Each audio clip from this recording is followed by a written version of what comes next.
নমস্কাৰ বন্ধু বান্ধৱীক আজি আকৌ এবাৰ আপোনালোকৰ মাজলৈ 10টা অসমীয়া সাঁথৰ লৈ আহিছোঁ।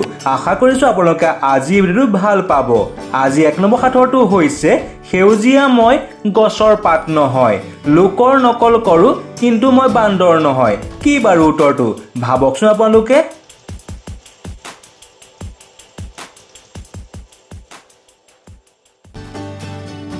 ভাবি পালেনে? হয়, ইয়াৰ উত্তৰটো হৈছে ভাটৌ চৰাই। 2 নম্বৰ সাঁথৰটো হৈছে যেতিয়া মই দীঘল থাকোঁ তেতিয়া মোৰ বয়স কম, যেতিয়া মই চুটি হওঁ তেতিয়া মোৰ বয়স বাঢ়ি যায়। কি বাৰু উত্তৰটো ভাবকচোন আপোনালোকে।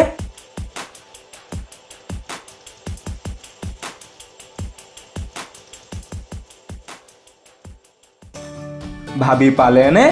হয়, ইয়াৰ উত্তৰটো হৈছে মমবাতি। 3 নম্বৰ সাঁথৰটো হৈছে পানীৰ বেং লৰক ফৰক, ছমাহ পানীত ছমাহ ওপৰত। কি বাৰু উত্তৰটো কোৱাচোন ভাবি চাই। বন্ধু বান্ধৱীসকল আমাৰ চেনেলটো ছাবস্ক্ৰাইব আৰু ভিডিঅ'টো লাইক কৰি দিব। ধন্যবাদ।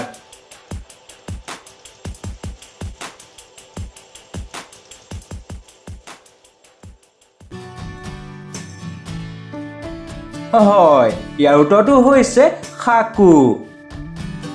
4 নম্বৰ সাঁথৰটো হৈছে চাৰিদিশে কাঁইটে ভৰা, মূৰত টুপি দেখাত যেন দৰা। কি বাৰু উত্তৰটো কোৱাচোন ভাবি চাই।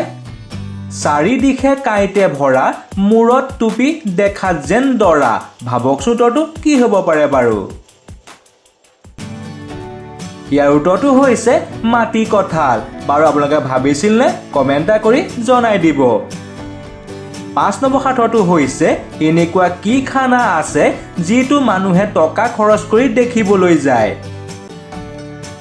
এনেকুৱা কি খানা আছে যিটো মানুহে টকা খৰচ কৰি দেখিবলৈ যায়।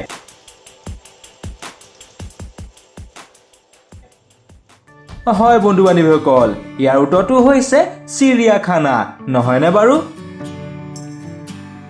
6 নম্বৰ সাঁথৰটো হৈছে নিজৰটো ধৰি টান পায় কিন্তু আনৰটো ধৰি বৰ ভাল পায়। ভাবকচোন উত্তৰটো কি হ'ব পাৰে বাৰু।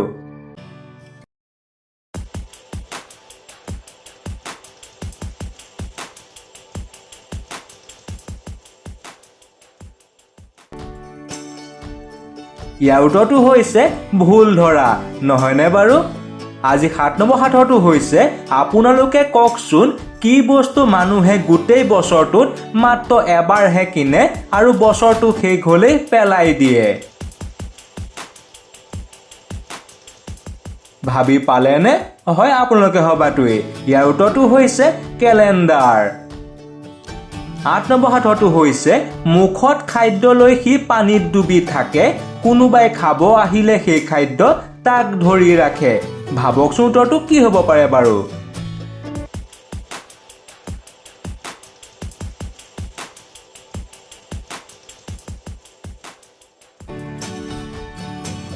হয় বন্ধু বান্ধৱীসকল, ইয়াৰ উত্তৰটো হৈছে বৰশী। বাৰু আপোনালোকে ভাবিছিলনে? কমেণ্ট কৰি জনাই দিব। আজি 9 নম্বৰ সাঁথৰটো হৈছে এনেকুৱা কি ৰাণী আছে যিজন পুৰুষো হ'ব পাৰে। বন্ধু বান্ধৱীসকল আমাৰ চেনেলটো ছাবস্ক্ৰাইব আৰু ভিডিঅ'টো লাইক কৰি দিব। ধন্যবাদ।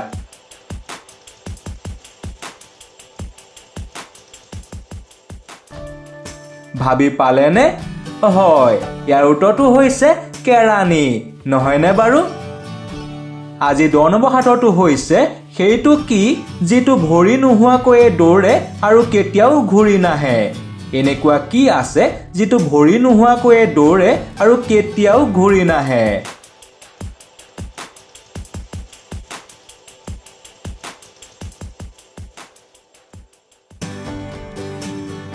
ইয়াৰ উত্তৰটো হৈছে সময়। বাৰু আপোনালোকৰ উত্তৰটো কি আছিল কমেণ্ট কৰি জনাই দিব।